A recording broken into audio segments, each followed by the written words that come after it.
এক, শিক্ষক ও ছাত্রের কথা। শিক্ষক: বলতো, পৃথিবী গোল কেন? ছাত্র: স্যার, যদি চৌকো হতো তাহলে কোনায় কোনায় ধাক্কা খেত। ২, হোমওয়ার্ক না করার অজুহাত।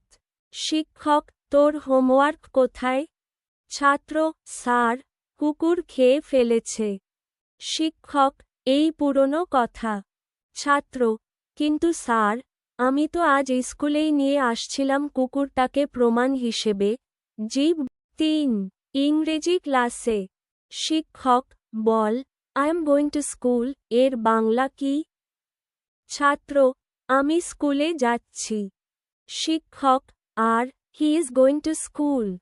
ছাত্র: সে আমার সঙ্গে যাচ্ছে। ৪, গাণিতিক বুদ্ধি।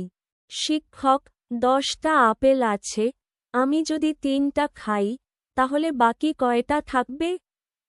ছাত্র: 10টা, কারণ আপনি আমার আপেল খেতে পারবেন না। ৫, জ্যামিতির রহস্য। শিক্ষক: ত্রিভুজের 3টা বাহু কেন থাকে? ছাত্র: কারণ চতুর্ভুজের আগে আসে তো ত্রি। ৬, বাংলা রচনা ক্লাসে। বিষয়: আমার প্রিয় প্রাণী।